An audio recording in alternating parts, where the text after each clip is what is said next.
l'instant, il est 7h30, Sandrine Buffalo, et à 7h30, on fait un tour dans les kiosques. Of course, we shall take on a press review, but before we begin in English, that's with my humble self. Permit me to first of all say good morning to Rene Narcisse Moto. Well, we shall come to him later, just to note that he's already here and he's all getting set up. While waiting for him to get ready, ladies and gentlemen. Les scorpions sont vraiment terribles. Come on. Les scorpions sont franchement terribles. Well, no comment. Pas de commentaire.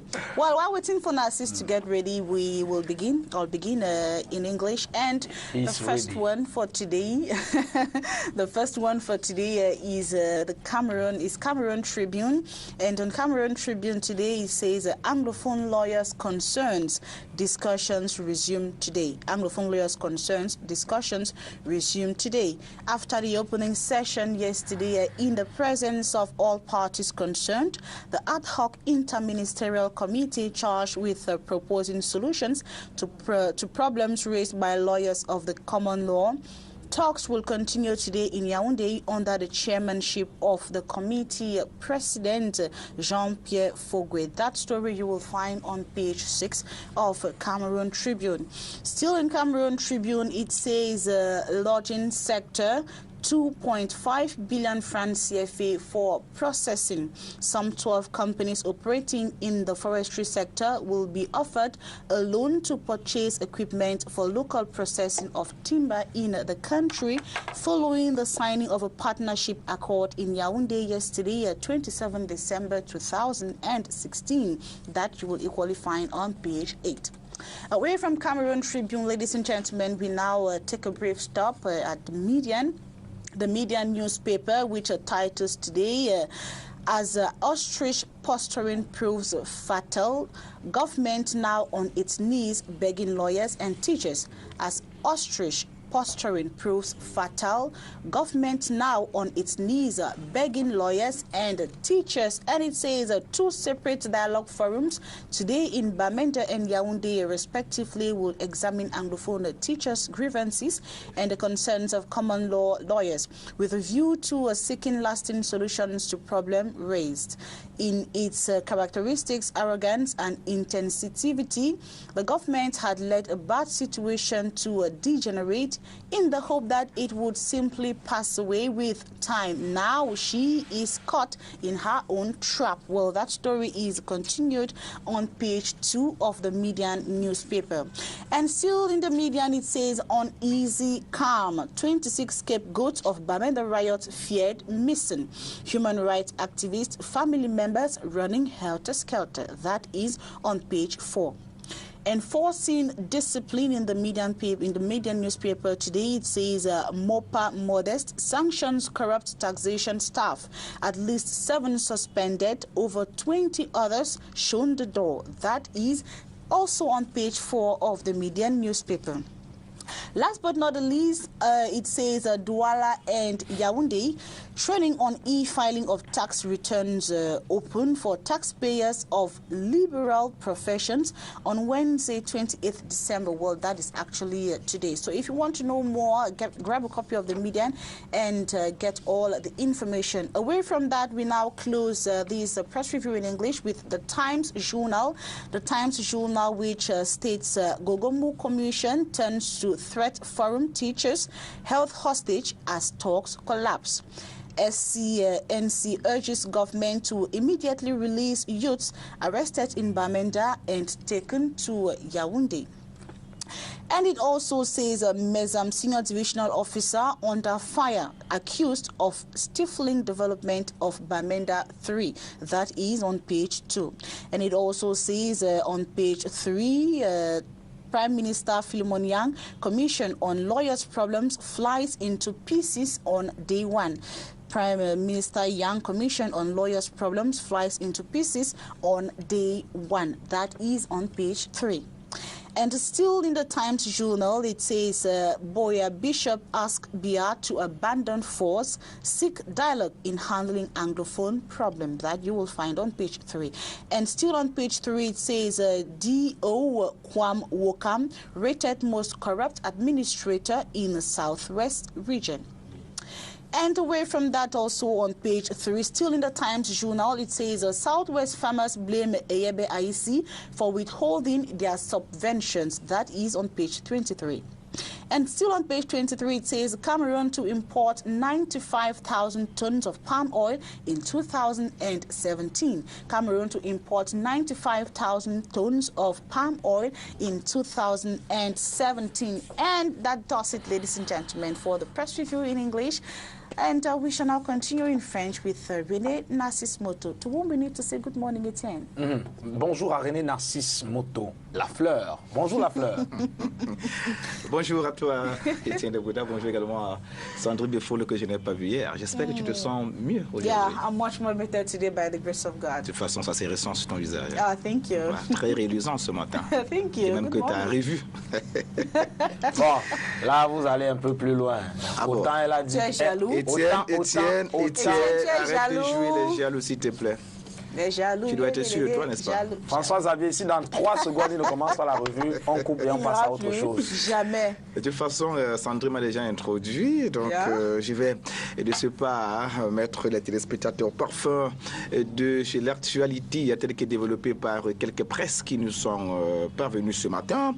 Le Cameroun Tribune parle d'une reprise du dialogue avec ceux qu'on a appelés anglophones qui protestaient donc la mauvaise condition dans laquelle ils vivent ces derniers. Ce journal, en sa grande une ce matin, dit que le gouvernement prend ses responsabilités. C'était à la suite donc de la concertation menée hier à Bamenda par le comité ad hoc interministériel chargé de trouver des solutions aux revendications des enseignants anglophones.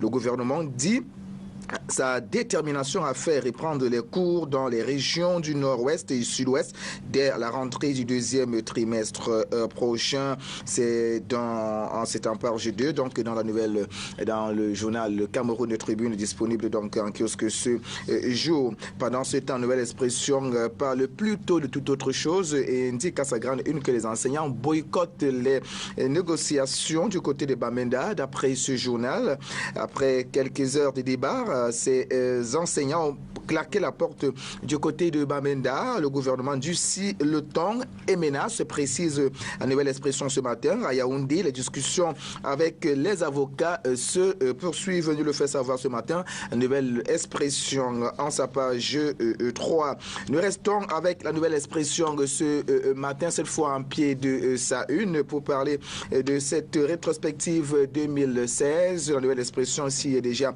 lancée et nous met au parfum des faits qui ont trahi le vert jaune. Beaucoup d'événements ont mis en mal notre système de gouvernance au cours de l'année qui s'achève. Lecture ou analyse faite par Nouvelle Expression ce jour. On peut évoquer par exemple les cas du docteur Hélène Ngonkanar, Monique Koumatekel et entre autres celui d'Éric Gobert Sombarna. Du côté du tribunal criminel spécial, on observe une guillotine ou machine à broyer. Côté travaux publics, on parle de ces mauvaises nouvelles des chantiers au Cameroun. Et puis, on parle également de carambolage, de décisions sur les routes dont regorge le berceau de nos ancêtres. Toujours ces faits qui ont trahi en 2016 des appels à candidature pour une élection présidentielle anticipée. Pétition, on parle de saison des mémorandums ou des mémorandas. On parle également de la réunification et qu'est-ce qu'on observe avec la Nouvelle Expression. Bamenda Boya et le problème anglophone qui continue de faire grand bruit au Cameroun. Et puis, pour ce qui est du code pénal, on parle de l'immunité des ministres délit d'initiés. Observation donc faite par la Nouvelle Expression qui nous parle également de cet incident observé hier du côté de Bonacouan, sa petite fenêtre, précisément en sa page 4. John Goufontia fait baver des hommes en tenue, la Nouvelle Expression. Des précisions, on parle des policiers et des gendarmes qui ont peiné donc hier à enlever le monument de John Goufoncha que l'activiste Blaise Sama a installé au carrefour Bonacouan, ici même à Douala, dans la capitale économique. Le Cameroun matin est également en kiosque ce matin avec quelques informations concernant la CEMAC, entendez la Communauté économique et monétaire de l'Afrique centrale. Pour ce journal, il faudrait déjà parler de ces résolutions qui jusqu'ici continuent à faire couler beaucoup d'encre et de salive. On se demande bien si celles-ci peuvent apaiser les craintes en Afrique centrale. Tout dossier consacré en page 3 dans le Cameroun matin, livraison de ce jour. Il faut dire que le journal Intégration ne s'est pas également empêché de parler de la CEMAC pour ce qui est de l'année 2017. On parle plutôt de l'enfer des ajustements structurels. Le franc CFA serait donc en sursis d'après ce journal qui poursuit en disant que la nouvelle année sera marquée par des coupes budgétaires et des plans sociaux intenables au détriment des populations de la sous-région avec en épée de Damoclès la menace de la dévaluation de la monnaie commune des pays de cette communauté. Leçon du dernier sommet extraordinaire des chefs d'État de la CEMAC à Yaoundé. Plus de précisions, c'est à partir de la page 2 et ce jusqu'à la page 4 dans le journal Intégration. Intégration également qui nous parle de la disponibilité du document de la République, du document de la loi des finances de la République du Cameroun pour l'exercice 2017. Un document que vous pouvez donc découvrir à partir de la page 4 et ce jusqu'à la page 23. Nous revenons au journal Le Cameroun matin qui s'intéresse également au festival Ngone 2016 déroulé donc du côté de l'Ouest Cameroun il y a quelques jours. Pour ce journal, il est peut-être important de savoir si Sa Majesté Ibrahim Bobon-Djoya a gagné son pari quant à l'organisation de cette grande manifestation, de ce grand festival donc qui a lieu chaque année du côté de l'Ouest Cameroun. Et puis une page santé, il n'est pas de trop pour le Cameroun ce matin qui veut bien nous dire veut bien fait constater ici que Mafouda est satisfait du nouveau visage de l'hôpital de la Kentini. C'est ici même à Douala, dans la capitale et économique. Quels sont les éléments qui constituent cette grande satisfaction du ministre de la Santé publique camerounais? Allez donc le savoir en page 7 dans le Cameroun matin, livraison de ce jour. Voilà donc Étienne Eboudap, Sandrine Befolo, l'essentiel de la revue de la presse de ce matin. Merci bien René Narcisse Moto, excellente journée à vous, merci d'être passé et demain vous serez là à 7h30 pour notre édition de la revue de la presse. Certainement, ce sera le même plaisir et Dieu le voulant, on sera encore là pour une nouvelle revue de la presse. Alors Sandrine, on l'accompagne avec un peu de musique? Yeah, you guys can dance, okay? Pourquoi vous ne dansez pas? Can I, first of all? Fils, musique. De toute façon, elle commence à tousser là.